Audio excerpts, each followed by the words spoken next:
Hi YouTube, it's your boy Blue Rose Chris.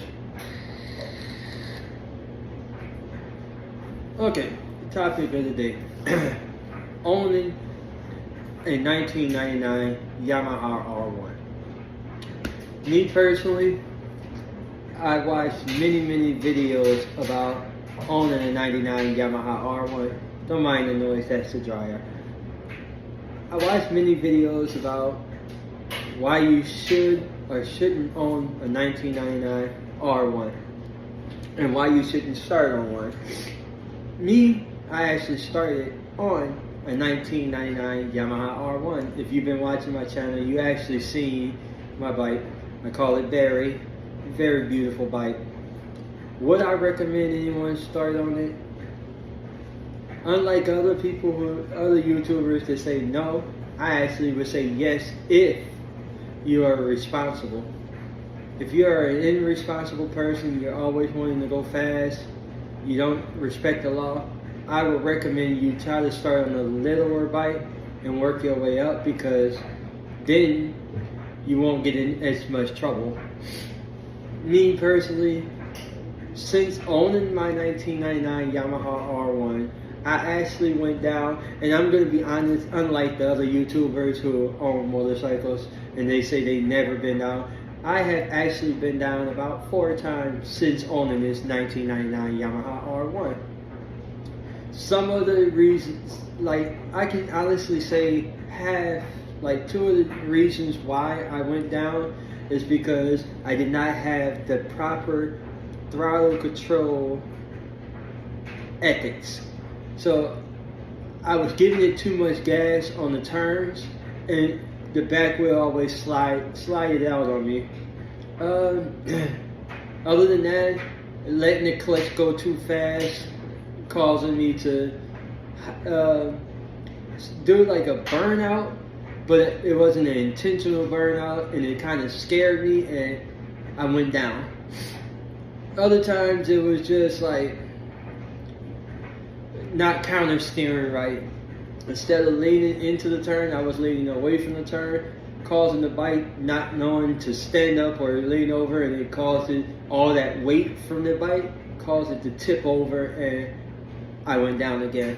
So like I said, I went down about 4 times since owning my 1999 Yamaha R1.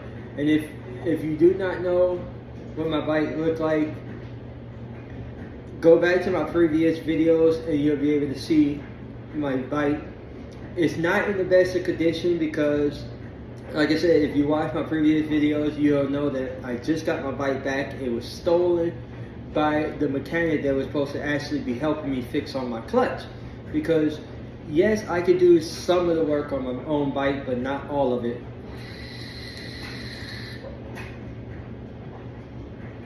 So I had a mechanic out of Mississippi. He said that he can actually do work. So I'm like, no problem, you know. I trusted him. He actually owned the same kind of bike as mine. He had a 1999 Yamaha R1, but his was black and mine is blue. A few months of work turned into 2 years of not being returned. So I actually put a warrant out for his arrest. He still had not been caught, but he had threw my bike on the side of the road on this little highway near a park sign, and the sheriffs ended up getting it. They found it in McCall, Mississippi. I actually stay in Donaldsonville, Louisiana, so that's a good 3 hours, 4 hours out. I had to pay someone just to help me go get it, and it was trashed.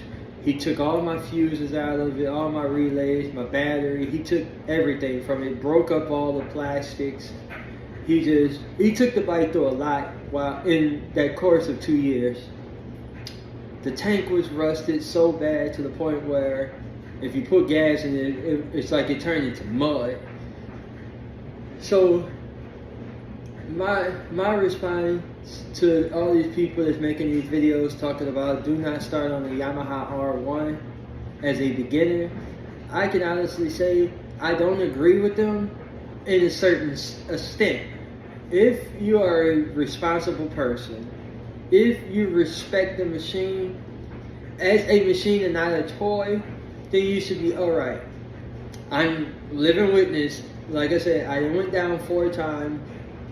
And the only effects that I went in going down, I did not crack any frames. I did not bend my subframe. I did not do any of those things. All I did was broke my plastics, which is a $400 or $500 damage. So just buy a new fairing kit and put it on there, and it looks brand new. Other than that, the bike is still in perfect running condition. I still ride it daily. I want to also speak on the fact that a lot of people speak on high mileage on a motorcycle. Okay, so Barry actually has 33,000 miles on it, and it still runs pretty good. I'm pretty sure it'll still stick up with most of the bikes that are more advanced with the riding aids, which I'm going to tell you now, if you get a 99 Yamaha R1, you can forget about any of those rider aids. You're not going to have them, period. There is no riding aids, there is no ABS, there is no traction control, there is none of that stuff. This is carbureted and it's just raw.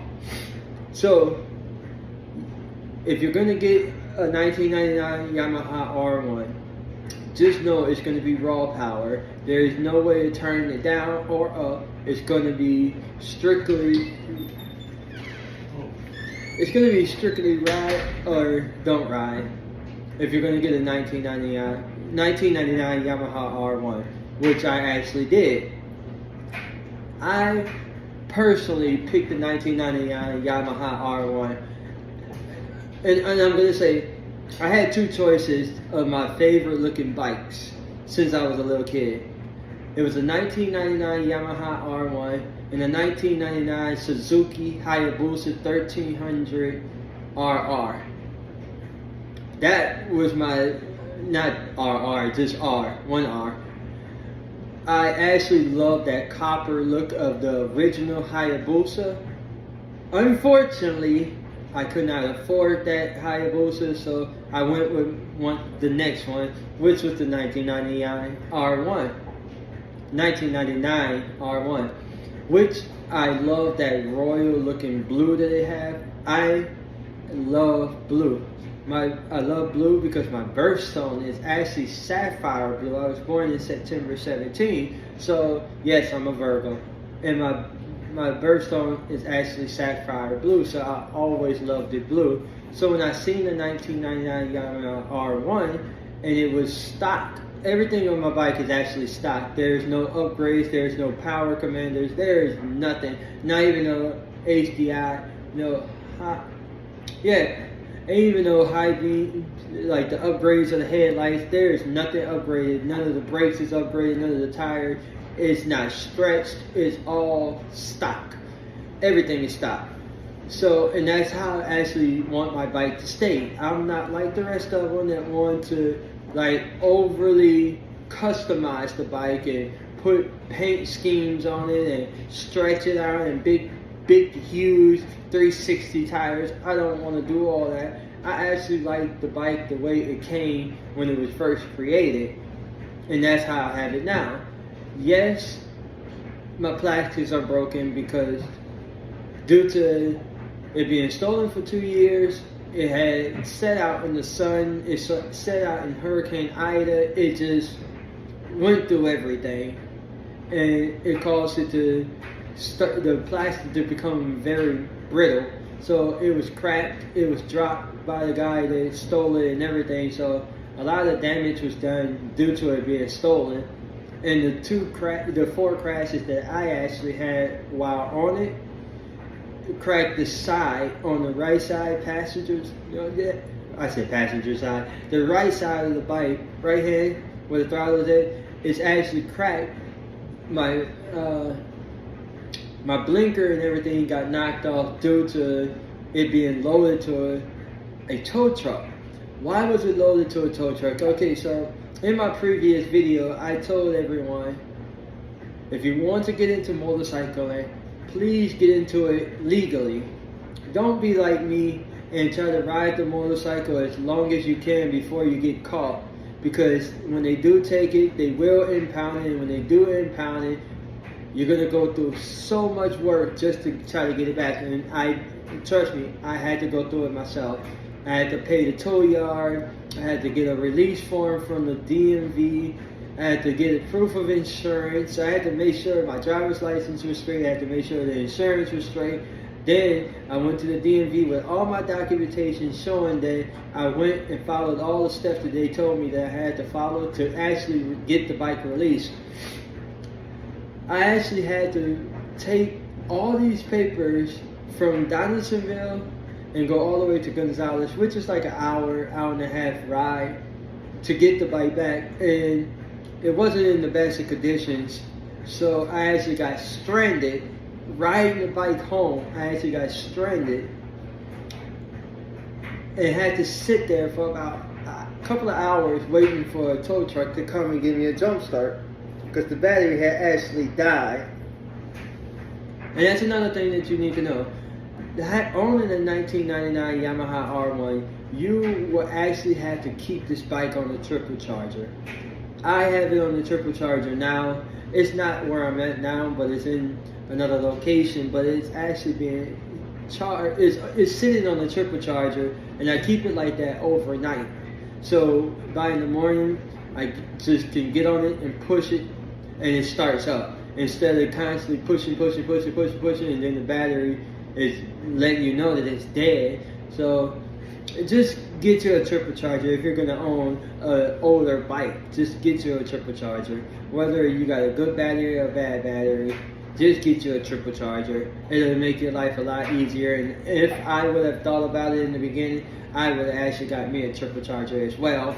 But I was trying to be cheap. And listen, most people think getting into motorcycling is a cheaper way of transportation. I am going to tell you this right now. It is not a cheaper way. Maybe in gas, but not a cheaper way in any other way. The insurance, if you're getting full coverage, you're going to be paying almost thousands a year to cover this bike. Me, I actually have liability, so I pay like $33 a month for just liability. And that's not even with roadside assistance. That's with just liability, making it legal for you to actually get it on the road. The tires. I pay like $300 something for the tires, and that's not even including the installing of the tires, the balancing of the tire. That's not including that. Just $300 for the actual rubber itself, plus the labor, plus the balancing and everything. It almost cost me about $400 for brand new tires on this 1999 Yamaha R1. Most people are misled by other YouTubers, and they tell you, oh, if you get a motorcycle, you can get 300, 400 miles per gallon per tank. That is not true. I have the 1999 Yamaha R1. I get between 160, 180 per tank. That's it. Stop letting people on YouTube mislead you and make you think that you're going to get a lot more mileage per tank because it's a smaller bike. Which it's not even a smaller bike because it's a 1000cc bike. It's meant for the racetrack. This is not like owning a 250, a 600, a 650. This is nothing like that. And these newer the newer Kawasaki 400s and 300s and all that stuff. This is nothing like that. This is actually a 99 Yamaha R1 1000cc bike. So it burns a lot of gas. It's going to burn a lot of gas just riding on the street. And I'm going to let you know now, owning this bike, you got to respect the power that it possesses. It's like as soon as you snatch on that throttle, I'm going to tell you, the front wheel will want to pop up. No matter what you're going to do, no matter what you think is going to happen, if you snatch on the throttle off just from a dead stop to a go, that that tire is going to try to pop up on you. And if you're not prepared for it, you will jump into a wheelie and you will crack your subframe in the back, because it will land down on its tail and possibly land down on you while you landing on your back. So just if you're wanting to get a 99 Yamaha R1, just know that it comes with a great responsibility. You have to respect the bike no matter what you are told by other people. Maybe some of the people that's telling you about the 1999 Yamaha R1 may not even own the bike. Because to be honest with you, these bikes are actually becoming very, very rare. So it's not like you're going to actually go out there and just find them anywhere, because they're becoming so rare to find. And that's another thing I gotta touch on. A lot of motorcycle shops are now starting to refuse to work on the 1999 R1. I used to take my bike to Lightspeed Motorsport in Gonzales on Highway 30. They actually then told me when I took it over there to get my clutch worked on, that they refused to take anything under 2003. I think it was 2003 or 2005. They said they would not take it and they would not service it because it's an older bike and it's very rare to find the parts to fix it. And they're not wanting to go through that struggle and looking for the parts. So you're actually going to have to find somebody that work on old vintage bikes, which it is now a 99, so it's becoming a very, very classic bike.